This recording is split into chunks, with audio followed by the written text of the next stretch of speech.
Bismillahirrahmanirrahim. Today's topic of discussion is MCQs revision of autonomic and neuromuscular pharmacology. तो start करते हैं MCQ को। तो क्वेश्चन नंबर 1 है, कौन सी ड्रग है जो शुरू में इनिशियल मसल फैसिकुलेशन कराती है लेकिन इसके बाद मसल की पैरालिसिस करवाती है, और ये जो मसल का पैरालिसिस होता है न्यू स्टिक से रिवर्स वगैरह नहीं हो सकता। ओके, तो वो कौन सी ड्रग होती है जिसका बाइपोलर रिस्पॉन्स होता है? तो जो बाइपोलर रिस्पॉन्स होता है सक्सिनालकोलिन का होता है। अब ये MCQ 4 से 5 मरतबा रिपीट होना है, तो आप इसको आराम से समझ लो एक ही मरतबा। जो सक्सिनालकोलिन है निकोटिनिक एगोनिस्ट होता है, न्यूरोमस्कुलर एंड प्लेट को डिपोलराइज कराता है, लेकिन इनिशियली तो डिपोलराइजेशन होती है उसके केस में ट्विचिंग होगी और फैसिकुलेशन होगी। ओके, इस ट्विचिंग और फैसिकुलेशन को आप मिनिमाइज कर सकते हो जब आप न्यूरोमस्कुलर ब्लॉकर दोगे, लेकिन फिर इसके बाद जब कंटिन्यूअसली ट्विचिंग और फैसिकुलेशन होगी तो जो टेंशन है वो पीरियोडिक रिपोलराइजेशन के बगैर मेंटेन नहीं हो सकती। यानी एक मरतबा मसल अगर कॉन्ट्रैक्टेड स्टेट में चला गया तब उसको रिलैक्स होना पड़ेगा, तभी वो आगे कॉन्ट्रैक्शन को मेंटेन कर पाएगा। इन शॉर्ट कंटिन्यूअस डिपोलराइजेशन की वजह से मसल की आगे रिलैक्सेशन और पैरालिसिस देखने को मिलती है। इसके अलावा सक्सिनालकोलिन एंड प्लेट चैनल को प्लग कर देगी, जिसकी वजह से मजीद रिस्पॉन्स आना बंद हो जाएगा। इनिशियल डिपोलराइजेशन और इसके बाद नेक्स्ट है फ्लैसिड वगैरह करवा सकती है। ठीक हो गया। जो पोस्ट टेक्निक पोटेंशिएशन है वो भी खत्म हो सकता है। ठीक हो गया। और जो मसल की टेंशन है वो कम हो जाती है। तो बेस्ट ऑप्शन होगा सक्सिनालकोलिन है। जबकि जो नॉन डिपोलराइजिंग न्यूरोमस्कुलर ब्लॉकर है उनको हम 3 कैटेगरी में डिवाइड करते हैं, रैपिड, इंटरमीडिएट और लॉन्ग एक्टिंग। रैपिड के अंदर एट्रोक्यूरियम और सीज एट्रोक्यूरियम आता है। लॉन्ग एक्टिंग के अंदर ट्यूबोकुलारिन, पैनक्रोनियम और टॉक्साकुरेनियम आता है। इंटरमीडिएट के अंदर रुक्रोनियम, मेवाक्रोनियम और वीक्रोनियम आ जाएगा। ओके, कभी कभार एग्जाम में पूछा जाता है कि वो कौन सी ड्रग होती है जो कि हिस्टामिन को रिलीज कराती है। तो हिस्टामिन को रिलीज करवाने वाले ड्रग का नाम होता है ट्यूबाकुलारिन है। ट्यूबाकुलारिन हिस्टामिन को रिलीज कराती है। इसके अलावा जो एट्रोक्यूरियम है वो भी हिस्टामिन को रिलीज करवा सकती होती है। ठीक है। आगे हम चलते हैं नेक्स्ट MCQ की तरफ। Topical ocular administration of tropicamide. Tropicamide एक मस्करीनिक ब्लॉकर होती है, नॉन सिलेक्टिव मस्करीनिक ब्लॉकर है। ये एट्रोपिन की छोटी बहन है। ठीक हो गया। तो जो ट्रोपिकेमाइड होती है यानी पैरासिम्पैथोलिटिक ड्रग्स होती है, ये क्या करती है, न्यू पीपल की डायलेशन करवा देती है। ओके, ठीक है। आइरस स्फिंक्टर मसल की रिलैक्सेशन करा देती है। तो आइस के अंदर मिडरियासिस करवा देती है। अब मिडरियासिस इसलिए बोला था क्योंकि जो एट्रोपिन था ये बेलाडोना प्लांट से लिया गया था, और बेलाडोना को ब्यूटीफुल लेडी बोलते हैं। ठीक हो गया। तो ये प्यूपल की डायलेशन करवा सकती है, साइक्लोप्लीजिया करवाती है, अकोमोडेशन को प्रिवेंट कर सकती है। सबसे ज़्यादा जो एक्शन होता है वो एट्रोपिन का लंबा होता है, फिर इसके बाद हेमाट्रोपिन है, फिर साइक्लोपेंटोलिन है, और लास्ट में ट्रोपिकेमाइड आती है। कंजक्टिवल सैक से एब्जॉर्ब होने के बाद आइस के अंदर आ जाती है। नेक्स्ट MCQ की तरफ चलते हैं। एट्रोपिन की टॉक्सिक डोज की वजह से क्या नहीं होगा? तो आपको पता है कि एट्रोपिन के लिए निमोनिक होता है dry as a bone, hot as a beet या हॉट एज अ पिस्टल भी याद कर सकते हो। नहीं, वैसे रेड एज अ बीट होता है, mad as a hatter. Okay, यानी सारी की सारी सिक्रेशन कम हो जाती है, क्यूटेनियस वेजोडाइलेशन हो जाती है, फीवर हो जाता है, हेलोसिनेशन हो जाती है। तो कौन सी चीज़ नहीं होती? तो आपको पता है कि जो एट्रोपिन है पैरासिम्पैथोलिटिक है, और पैरासिम्पैथेटिक ने ब्रोंको कंस्ट्रक्शन करानी है, लेकिन इसको यूज़ करने की वजह से ब्रोंको डायलेशन हो जाएगी। कभी कभार एग्जाम में पूछा जाता है कि एट्रोपिन की क्या कॉन्ट्राइंडिकेशन होती है। तो एट्रोपिन को इन्फेंट के अंदर इस्तेमाल नहीं कर सकते क्योंकि हाइपरथर्मिया हो सकता है, ग्लूकोमा के अंदर और बिनाइन प्रोस्टैटिक हाइपरप्लेजिया इसके अंदर हम इस्तेमाल नहीं कर सकते होते। नेक्स्ट MCQ की तरफ चलते हैं। एंटीकोलिनर्जिक एजेंट्स होते हैं, पार्किंसन को ट्रीट करने के लिए इस्तेमाल होते हैं। अब ये MCQ भी 2-3 मरतबा आएगा। अब वो कौन से एंटीकोलिनर्जिक एजेंट्स होते हैं, ओके, जो पार्किंसन को ट्रीट करने के लिए इस्तेमाल होते हैं? तो वो बेंजट्रोपिन है, बाइपेराडिन है और ट्राईहेक्साफेनिडाइल है। ये पार्किंसन को ट्रीट करने के लिए इस्तेमाल होती हैं। जो स्कोपोलामिन है मोशन सिकनेस को ट्रीट करने के लिए इस्तेमाल होता है। ओके, इसके अलावा जो बेंजट्रोपिन है एक्यूट डिस्टोनिया को ट्रीट करने के लिए इस्तेमाल होती है, स्पेसिफिकली ऐसा एक्यूट डिस्टोनिया जो फर्स्ट जनरेशन एंटीसाइकोटिक ड्रग से होता है। तो इनका मेन पर्पस क्या होगा? एसिटाइलकोलिन के रिसेप्टर को ब्लॉक कर देना और न्यूरोट्रांसमीटर इम्बैलेंस को ठीक कर देना। क्वेश्चन नंबर 5 की तरफ चलते हैं। अ 10-year-old boy has a peanut, और पीनट की वजह से एलर्जी हो गई है, तो एनाफाइलैक्सिस के लिए ड्रग ऑफ चॉइस एपिनेफ्रिन, रट्टा मार लेना। ओके, तो एपिनेफ्रिन होती है, ड्रग ऑफ चॉइस होती है फॉर द एनाफाइलैक्टिक शॉक है। जबकि हम कार्डियोजेनिक शॉक और सेप्टिक शॉक के लिए हम क्या यूज़ कर सकते हैं? नोरेपिनेफ्रिन यूज़ करते हैं, डोब्यूटामिन और डोपामिन, मेनली वैसे डोब्यूटामिन और डोपामिन यूज़ कर सकते हैं। और जो नोरेपिनेफ्रिन होती है न्यूरोजेनिक शॉक के अंदर हम इसको यूज़ करते हैं। ओके, ठीक हो गया। इसके अलावा हम ये कह सकते हैं कि जो नेज़ल डीकंजेस्टेंट एजेंट है उसमें फिनाइलेफ्रीन है, शॉक के लिए नोरापेनेफ्रिन बता दिया है और इसके अलावा फिनाइलेफ्रीन भी यूज़ कर सकते हैं। नेक्स्ट एमसीक्यू की तरफ चलते हैं। The most suitable drug for the treatment of myasthenia gravis. Myasthenia gravis की डायग्नोसिस के लिए, डिफरेंशिएशन के लिए एड्रोफोनियम थी, लेकिन ट्रीटमेंट के लिए हम थोड़ा-सा ऐसी ड्रग को यूज़ करते हैं जिसका थोड़ा-सा एक्शन लंबा होता है। ओके, हम फाइसोस्टिक में नहीं दे सकते क्योंकि फाइसोस्टिक में लिपिड सॉल्युबल होती है। ये ब्रेन के अंदर जा सकती होती है, सीएनएस के अंदर जा सकती होती है। मेनली हम नियोस्टिक्विन, पायरिडोस्टिक्विन की तरफ जाते होते हैं। नेक्स्ट है टॉक्सिक डोज ऑफ एयरट्रोपिन, ये दोबारा आ चुका है, ब्रोंकोस्पैज़म है। नेक्स्ट एमसीक्यू है regarding phentolamine and tolazoline. Okay, which of the following statement is most appropriate. Phentolamine और टोलाजोलिन ये क्या है? ये अल्फा ब्लॉकर होती है। इरिवर्सिबल के अंदर फिनॉक्सीबेंजामीन होती है और रिवर्सिबल के अंदर वो भी नॉन सेलेक्टिव, उसमें फेंटोलामीन और टोलाजोलिन आती है। ओके, तो क्या इनके बारे में मोस्ट अप्रोप्रिएट है?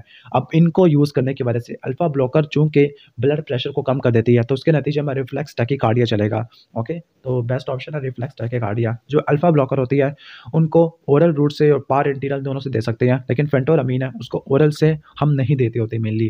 ठीक हो गया। ओके, फिनॉक्सीबेंजामीन की शॉर्ट एलिमिनेशन हाफ लाइफ है और इसका लॉन्ग ड्यूरेशन ऑफ एक्शन होता है क्योंकि रिसेप्टर से कोवेलेंटली बाइंड करती है। फेंटोलामीन का तकरीबन हम कह सकते हैं 2 से लेकर 4 घंटे होता है। ठीक है। नेक्स्ट क्वेश्चन की तरफ चलते हैं। To facilitate a certain eye exam के लिए मिड्रेसिस करवानी है और मिड्रेसिस के लिए ओके, वो भी शॉर्ट टर्म के लिए। तो शॉर्ट टर्म के लिए हम यूज़ करते होते हैं, हम ट्रोपिकेमाइड यूज़ करते हैं, लेकिन बच्चों के अंदर हम एयरट्रोपिन यूज़ कर लेते हैं। नेक्स्ट क्वेश्चन है, which of the following term best describe the antagonism of heparin anticoagulant. अब ये वाला जो एमसीक्यू है ये जनरल फार्माकोलॉजी से लिया गया है। अब जो प्रोटामीन होती है वो हेपेरिन को न्यूट्रलाइज़ कर देती है, तो ये किस टाइप के एंटागोनिज्म में आता है? आपको पता है कि जो एंटागोनिज्म होता है डिफरेंट टाइप का होता है। एक होता है फिजियोलॉजिकल एंटागोनिज्म, फिजियोलॉजिकल के अंदर फंक्शन डिफरेंट होता है। सरमाउंटेबल एंटागोनिज्म जिसको आप कॉम्पिटिटिव भी कह सकते हैं, नॉन कॉम्पिटिटिव जिसमें कम्पीट नहीं करता होता, केमिकल एंटागोनिज्म से बिलोंग करता है, जहाँ पे ड्रग उसके साथ बाइंड कर लेती है, यानी जो एक एंटीडोट होता है ड्रग से बाइंड कर लेता है, रिसेप्टर पे बाइंड नहीं होने देता। फॉर एग्जांपल ऑर्गेनोफॉस्फेट के लिए पैराडॉक्सिम होती है। क्वेश्चन नंबर 11 की तरफ चलते हैं। कोलिनोमिमेटिक ड्रग के बारे में, वो कौन सी कोलिनोमिमेटिक है जो कि शॉगरेन डिजीज़ को ट्रीट करने के लिए इस्तेमाल होती है? तो शॉगरेन के लिए बेस्ट जो ड्रग होती है वो पाइलोकार्पिन होती है। ओके, पाइलोकार्पिन हम शॉगरेन डिजीज़ को ट्रीट करने के लिए इस्तेमाल कर सकते होते हैं। तो ये बुक की लाइन होती है, स्लाइवेशन को बढ़ा सकती है। नेक्स्ट क्वेश्चन की तरफ चलते हैं हम आगे। रिगार्डिंग द फार्माकोकाइनेटिक प्रॉपर्टी, कौन सा कोलिनेस्टरेज इनहिबिटर का सबसे ज़्यादा लॉन्गेस्ट ड्यूरेशन ऑफ एक्शन होता है? तो जो लॉन्गेस्ट ड्यूरेशन ऑफ एक्शन है वो होता है ऑर्गेनोफॉस्फेट, और ऑर्गेनोफॉस्फेट के अंदर पैराथियोन, मेलाथियोन, सारिन, टैबोन आ जाता है। ओके, और इकोथायोफेट भी आता होता है। इनडायरेक्ट एक्टिंग के अंदर जो अल्जाइमर के लिए इस्तेमाल होती है उसमें रिवास्टिकबिन है, गैलेंटामिन है, डोनिपेजिल है और इसके अलावा टैक्रिन होती है, लेकिन ये ऑब्सोल्यूट है। नेक्स्ट क्वेश्चन की तरफ चलते हैं। कोलिन एस्ट्रेस इनहिबिटर है या इनडायरेक्ट कोलिनोमिमेटिक है, उनकी वजह से क्या चीज़ें हो सकती है? तो आपको पता है कि ये क्या है, ये पैरासिम्पैथोमिमेटिक है। तो नेफ्रोपैथी, किडनी के ऊपर कोई ज़्यादा एक्शन नहीं होता, dry skin, dry mouth, secretion को बढ़ना जाना चाहिए, वैस्कुलर डिजीज़ भी नहीं हो सकता। अब एक ही है, वो है न्यूरोपैथी, क्योंकि सीएनएस के अंदर एंटर हो सकती है। इसका मिमोनिक होता है dumbbells. Diarrhoea, urination, miosis, bronchoconstriction, bradycardia, excitation of skeletal muscle and CNS. अब यहाँ पे सीएनएस आ जाता है। इसके बाद नेक्स्ट है कि एंटी मस्कुलिनिक ड्रग के बारे में क्या बात बिल्कुल ठीक है? अब है एट्रोपिन। एट्रोपिन वाइडिंग को स्लो कर देती है, यानी मिक्चुरेशन रिफ्लेक्स को ब्लॉक कर देती है। बाकी जो ड्रग्स हैं वो इनका सही नहीं लिखा हुआ, लाइक इप्राट्रोपिन में ग्लोकोमा के अंदर इस्तेमाल नहीं हो सकती। ग्लोकोमा के अंदर जो ड्रग इस्तेमाल होती है वो कौन कौन सी ड्रग इस्तेमाल होती है? ओके, तो बीटा ब्लॉकर इस्तेमाल होती है, लाइक टिमालोल, बिटोक्सोलोल आती है। प्रोस्टाग्लैंडिन है जिसमें लेटानोप्रोस आती है। कोलिनोमिमेटिक है जिसमें पाइलोकार्पिन, फाइसोस्टिकबिन आती है। अल्फा एगोनिस्ट के अंदर ओके, अल्फा नॉन सिलेक्टिव के अंदर एपिनेफ्रिन आ जाती है। अल्फा 2 सिलेक्टिव के अंदर अब्राक्लोनिडिन, ब्रीमोनिडिन आ जाएगा। कार्बोनिक एनहाइड्रेस इनहिबिटर के अंदर डोजोलामाइड है, एस्ट्रोजोलामाइड है। ऑस्मोटिक एजेंट के अंदर मैनिटोल आ जाएगा। लेकिन जो मैनिटोल होती है इंट्रावेनस दी जाती है for the treatment of acute closed angle glaucoma. Next MCQ की तरफ चलते हैं। Regarding the pharmacodynamic of adrenergic blocker, कौन सा बीटा रिसेप्टर है जिसके पास एनेस्थेटिक प्रॉपर्टी होती है? तो जो एनेस्थेटिक प्रॉपर्टी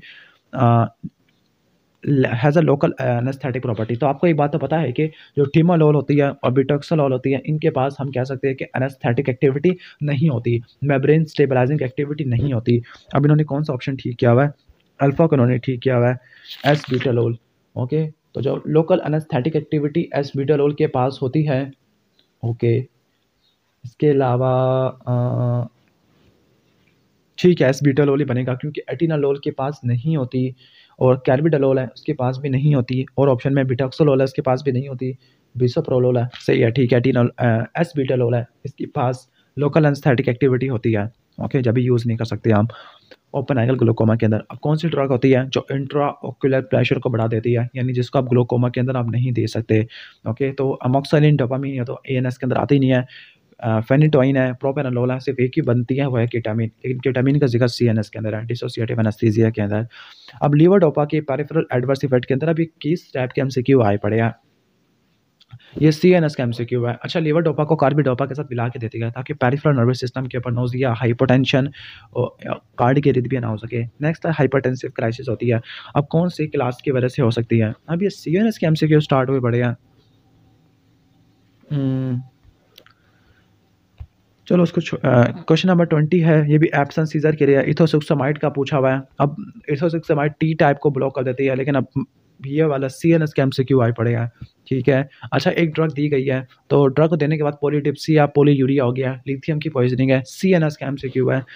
नेक्स्ट है एपिनेफ्रिन की एडमिनिस्ट्रेशन के बाद हार्ट का रेट बढ़ गया, तो जो एपिनेफ्रिन होती है हार्ट के ऊपर बीटा 1 रिसेप्टर होते हैं, ओके, ठीक हो गया। इसके बाद है कि एसेंशियल हाइपरटेंशन है, कैटेकोलामिन का लेवल काफ़ी ज़्यादा हो गया है, ओके। हमारा गोल है कि हमने दोनों रिसेप्टर को ब्लॉक कर देना है, अल्फा और बीटा को, और एक ही ड्रग यूज़ करनी होती है, तो कौन सी हम ड्रग यूज़ करें अल्फा बीटा को, तो लेबिटेलोल और कैल्बिटोलोल दोनों को ब्लॉक कर देती है।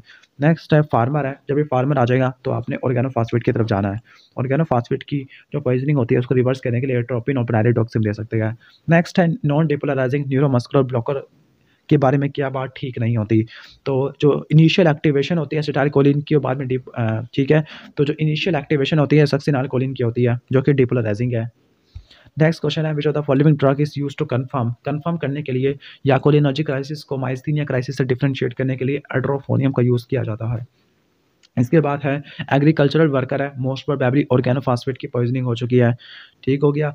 इनकॉन्टिनेंस है, मसल की वीकनेस है, ऑक्सीजन दी गई है, एंटीडोट का थेरेपी दी गई है, तो कौन सी ड्रग होती है जो मसल स्ट्रेंथ को इम्प्रूव कर देगी, ओके, तो हमने न्यूरोट्रांसमीटर की डिग्रेडेशन करवा देनी है। नेक्स्ट है टॉक्सिक डोसेज ऑफ एट्रोपिन, जो एट्रोपिन दोबारा से एमसीक्यू आ चुका है, तो ये होता है हम ब्रोंकोस्पैज्म है। नेक्स्ट एमसीक्यू है स्पाइनल कॉर्ड इंजरी के बाद हाइपोटेंशन और ब्रेडिकार्डिया हो गया है, ओके, तो न्यूरोजेनिक शॉक के लिए जो बेस्ट ड्रग होती है वो नोर एपिनेफ्रिन होती है, ओके, नोर एपिनेफ्रिन होती है जो कि ब्लड प्रेशर को फ़ौरन रिटेन कर देती है, वापस रिस्टोर कर देती है।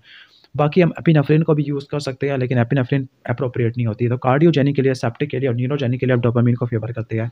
नेक्स्ट क्वेश्चन है माइस्थीनिया ग्रेविस का पेशेंट है, उसको न्यूरोस्टिग्मा से ट्रीट किया गया है, लेकिन जीआईटी और गैस्ट्रोइंटेस्टिनल साइनोसेप्टम आ गया है वेगल टोन के, ओके, तो डॉक्टर ने उसको एट्रोपिन दी गई है, तो एट्रोपिन की वजह से क्या चीज़ होगी, तो एट्रोपिन की वजह से क्या हो जाएगा, पैरालिसिस ऑफ रिस्पिरेटरी मसल, ये सबसे इंपॉर्टेंट होता है। क्वेश्चन नंबर 30 की तरफ चलते हैं, क्रॉनिक वाइड एंगल ग्लोकोमा है, ऑप्थेल्मोलॉजिस्ट ने ऐसी ड्रग देनी है जिसका पिपुलरी साइज के ऊपर कोई इतना ज़्यादा इफेक्ट ना हो और वो एक्वस ह्यूमर के सिक्रेशन को मिनिमाइज कर दे, ओके, तो जो इकोथायोफेट होती है ये ऑर्गेनोफॉस्फेट है, इनका तो एक्शन होगा, एस्टाजोलामाइड है, इनका भी कुछ ना कुछ एक्शन हम कह सकते हैं, लेकिन जो टिमालोल और बिटॉक्सोलोल आती है इनका ये एक्वस ह्यूमर के सिक्रेशन को मिनिमाइज कर देती है। नेक्स्ट है बिथेनाकोल है, तो बिथेनाकोल होती है सबकुटेनियसली दी जाती है पोस्ट ऑपरेटिव एब्डोमिनल डिस्टेंशन वाले पेशेंट के अंदर, तो बिथेनाकोल क्या है, बिथेनाकोल कोलिनोमिमेटिक होती है, तो इसकी वजह से क्या होगा, हार्ट कौन सा इफेक्ट नहीं होना चाहिए, तो हार्ट रेट तो कम होगा लेकिन मसल की ट्विचिंग, क्योंकि बिथेनाकोल मस्क्रीनिक वाले पे हम जाके बाइंड करती होती है। Which drug produce transient muscle fasciculation, तो शुरू में मसल फैसिकुलेशन, इसके बाद रिलैक्सेशन, तो वो होती है किसकी वजह से होती है, सक्सिनाइलकोलिन की वजह से हो सकती है, ओके। आगे ओपेसिटीज़ है, कैटरेक्ट को रिमूव कराया गया है, पाइलोकार्पिन दिया गया है। पाइलोकार्पिन क्यों दिए जाते हैं, पाइलोकार्पिन इसलिए दिए जाते हैं क्योंकि पाइलोकार्पिन कोलिनोमिमेटिक होती है, कोलिनोमिमेटिक क्या करवाएगी, मियोसिस करवा देती है। आगे जो बीटा रिसेप्टर, जिसके पास बीटा रिसेप्टर ब्लॉकर है, जिसके पास इंट्रिंसिक सिम्पैथोमिमेटिक एक्टिविटी होती है, तो आपको पता है कि वो कौन सी होती है, यहाँ पे इन्होंने नोडालोल लिखा हुआ है, तो असल में इसका सही जवाब होता है पिंडालोल। नेक्स्ट एमसीक्यू 35, इमरजेंसी डिपार्टमेंट के अंदर रिपोर्ट किया गया है फेंटिंग है, ऐसी ड्रग दी गई है जिसने ऑर्थोस्टैटिक हाइपोटेंशन करवा दी है, तो कौन सी ड्रग दी गई थी, तो आपको पता है कि जो अल्फा ब्लॉकर्स होते हैं, जो अल्फा सिलेक्टिव होते हैं, पैराजोसिन, टिराजोसिन है, डॉक्साजोसिन है, तो यहाँ पर तो कोई ऑप्शन बन नहीं रहा, सी है ना, सॉरी एमसीक्यू दिया गया है। बीटा 2 एगोनिस्ट के फार्माकोलॉजिकल इफेक्ट कौन सा नहीं हो सकता, तो पहला है ब्रोंकस स्मूथ मसल को रिलैक्स कर देना, दूसरा है एंटी इन्फ्लेमेटरी, तीसरा हार्ट रेट, कुछ ना कुछ हार्ट के ऊपर पड़े हुए होते हैं, लेकिन वो जीएस से कपल्ड होती है, जीआई से कपल्ड नहीं होते। नेक्स्ट 37 है ऑर्गेनोफॉस्फेट की पॉइजनिंग हो गई है। तो ऑर्गेनोफॉस्फेट की पॉइजनिंग को मैनेज करने के लिए पैरालिडॉक्सिम और एट्रोपिन देते होते हैं। यहाँ पे एट्रोफोनियम लिखा हुआ है, इसको ठीक कर लेना। नेक्स्ट है पेन और रेडनेस होती है लेफ्ट आई के अंदर, रैपिड लॉस ऑफ विजन है, उसका इंट्राओकुलर प्रेशर दिया ज़्यादा हो गया है। तो कौन सी ड्रग हम इंडिकेट करें कि कंडीशन के लिए? ओके, तो यहाँ पर क्या होगा, रैपिड लॉस ऑफ विजन है, इंट्राओकुलर प्रेशर बढ़ा हुआ है, तो हम इसके लिए मैनिटोल वगैरह दे देंगे। ओके, वैसे पाइलोकार्पिन भी दे सकते हैं, लेकिन मैनिटोल क्योंकि ज़्यादा ये जल्दी से काम करवा देती है। ओके, तो 38 के अंदर इंट्रावीनस बात की गई, तो इंट्रावीनस के लिए मैनिटोल है। इसके बाद ऐसी एजेंट दिया गया है फेशियल मसल स्पैज़म के लिए जिसने एसिटाइलकोलिन के रिलीज़ को ब्लॉक कर दिया है। तो इसका कौन सा साइड इफेक्ट हो सकता है? तो एसिटाइलकोलिन का या पैरासिम्पैथेटिक नर्वस सिस्टम का ब्लॉक कर दिया है, तो फिर ड्राई माउथ मोस्ट प्रोबेबली होगा। ओके, सिक्रेशन वगैरह कम हो सकती है। ओके, ठीक है। एक ऐसा सब्सटेंस लिया गया है, ऐसे सब्सटेंस है जिसने कैटेकोलामिन ट्रांसपोर्टर को ब्लॉक कर दिया है, तो मोस्ट प्रोबेबली क्या होगा, कोकेन होता है। और जो कोकेन होती है वो आगे सिम्पैथोमिमेटिक करवा देती है। तो सिम्पैथोमिमेटिक के अंदर यहाँ पर उन्होंने सीडेशन लिखा हुआ है। वैसे सिम्पैथोमिमेटिक की वजह से डायलेशन भी हो सकती है, लेकिन उन्होंने सीडेशन को ठीक किया हुआ है, चलो ठीक है। ओके, अब साइक्लिक जीएमपी को बढ़ाने वाली ड्रग है। साइक्लिक जीएमपी को बढ़ाने वाली एनओ होती है, नाइट्रिक ऑक्साइड होती है। नाइट्रिक ऑक्साइड की वजह से मेनिंजियल हेडेक हो सकता है, ठीक है। 42 ट्रांजिएंट मसल फैसिकुलेशन, तो वो सक्सिनाइलकोलिन होती है। टॉपिकल एडमिनिस्ट्रेशन ऑफ ट्रोपिकेमाइड, तो ट्रोपिकेमाइड क्या होती है, ये पैरासिम्पैथोलिटिक होती है, तो ये रिलैक्स करवा देगी आयरस स्फिंक्टर मसल को। एस्थमा है, एस्थमा के अंदर एड्रेनोसेप्टर। ओके, अब नेक्स्ट 44 एमसीक्यू है, एड्रेनोसेप्टर एगोनिस्ट जो कि ब्रोंकोस्पैज़म को प्रिवेंट कर सकती है। एड्रेनोसेप्टर एगोनिस्ट है, दैट मीन्स कि वो क्या हो सकती है, बीटा 2 एगोनिस्ट होती है। बीटा 2 एगोनिस्ट की वजह से ट्रायमा, टैकीकार्डिया वगैरह, टैकीफैलेक्सिस हो सकता है। नेक्स्ट है क्रॉप डस्टर पायलट है, एक्सीडेंटली एक्सपोज हो गया हाई कंसंट्रेशन ऑफ ऑर्गेनोफॉस्फेट, तो जो मौत की वजह होती है वो रिस्पिरेटरी फेल्योर होती है। नेक्स्ट है जो हार्ट के ऊपर जो बीटा 1 रिसेप्टर होते हैं, मेनली ये पहले भी आ चुका है। नेक्स्ट है कि जो इकोथायोफेट होती है, इकोथायोफेट की वजह से कौन सा एंजाइम इफेक्ट होगा, एसिटाइलकोलिन एस्ट्रेस, ठीक है। आगे एड्रेनालिन, डोपामिन और हिस्टामिन कंबाइन की गई है रिस्पेक्टिव रिसेप्टर के ऊपर, तो इनके क्या-क्या एक्शन हो गए? तो आपको पता है कि जो एड्रेनालिन होती है, ये सारी की सारी जीएस के ज़रिए काम करती होती है। ओके, ठीक हो गया। इसके बाद है कि कौन सी ड्रग होती है जो इंट्राओकुलर प्रेशर को बढ़ा सकती होती है। ओके, जो इंट्राओकुलर प्रेशर के लिए वैसे दोबारा एमसीक्यू आ चुका है, केटामीन है, ये सीएनएस के अंदर दिया हुआ था। नॉन सेलेक्टिव बीटा ब्लॉकर है जिसकी लो एक्सट्रैक्शन रेशियो है, आईएसए यानी इंट्रिंसिक सिम्पैथोमिमेटिक इफेक्ट होता है। ओके, लॉन्ग हाफ लाइफ होती है। तो जो इंट्रिंसिक सिम्पैथोमिमेटिक इफेक्ट होता है, इसका मिमोनिक होता है contain partial agonist like activity, pindolol, acebutolol, labetalol और पैनबिटालोल, तो यहाँ पे बेस्ट ऑप्शन होगा लेबिटालोल का। नेक्स्ट एमसीक्यू है स्मूथ मसल रिलैक्सेशन किससे हो सकती है, तो वो बीटा 2 से हो सकती है। नेक्स्ट है नॉन डिपोलराइजिंग न्यूरोमस्कुलर ब्लॉकर दी गई है, तो जो एनेस्थेसिस्ट है वो आगे न्यूरोमस्कुलर ट्रांसमिशन को रिस्टोर कर देगा, तो न्यूरोमस्कुलर ट्रांसमिशन को रिस्टोर करने के लिए वो नियोस्टिग्मिन देगा, यानी इसके कॉम्पिटिटिव इनहिबिटर होते हैं। इन्फेंट के अंदर the most dangerous effect of belladonna alkaloid, तो हाइपरथर्मिया होता है। नेक्स्ट एमसीक्यू है ओल्ड अस्थमैटिक पेशेंट है, इमरजेंसी में लाया गया स्टेटस अस्थमैटिकस के लिए, तो कौन सी होती है? अब ये वाला एमसीक्यू इसमें से है रिस्पिरेटरी फार्माकोलॉजी से है, तो ये अमाइनोफाइलिन होती है, ठीक है। आगे receptor on the skeletal muscle के ऊपर जो रिसेप्टर्स होते हैं वो निकोटीन और एसिटाइलकोलिन दोनों को रिस्पॉन्ड करते होते हैं। नेक्स्ट वो बताया हुआ है, तो सिडेशन यहाँ पे एमसीक्यू होगा, कोकेन की वजह से सिडेशन ज़्यादा हो सकती है। नेक्स्ट एमसीक्यू है जीएमपी, तो नाइट्रिक ऑक्साइड है, द मोस्ट रैपिडली एक्टिंग है, तो जो मोस्ट रैपिडली एक्टिंग होती है न्यूरो, वैसे रैपिड के अंदर एट्राक्यूरियम मोसिस एट्राक्यूरियम होती है, लेकिन वो रैपिड के अंदर यहाँ पे लिखी हुई नहीं है। तो नेक्स्ट हमने जाना है रोकोरोनियम की तरफ। नेक्स्ट है कि माइस्थीनिया क्राइसिस और कोलिनर्जिक क्राइसिस को डिफरेंशिएट करना है, तो आपने एट्रोफोनियम को यूज़ करना होता है। Ganglionic blocker relatively little significance की होती है। गैंग्लियोनिक ब्लॉकर तमाम ऑटोनॉमिक रिफ्लेक्स को ब्लॉक कर देती है। आई थिंक ये लास्ट एमसीक्यू है एड्रीनर्जिक ब्लॉकर के फार्माकोडायनेमिक के बारे में, यानी आपने बीटा कौन से बीटा ब्लॉकर है जो कि बीटा 1 सिलेक्टिव एंटागोनिस्ट होते हैं, तो बीटा 1 सिलेक्टिव के अंदर मेटाप्रोलोल है। बाकी प्रोपेनोलोल, पिंडालोल, पेनबिटालोल, नाडालोल ये नॉन सिलेक्टिव होती है, लेकिन जो बीटा 1 सिलेक्टिव है उसके अंदर मेटाप्रोलोल आती है। अगर आपको वीडियो अच्छी लगी है तो वीडियो को लाइक कर देना, चैनल पर नहीं हो तो सब्सक्राइब कर देना। मिलते हैं नेक्स्ट वीडियो के अंदर, तब तक के लिए अल्लाह हाफिज़।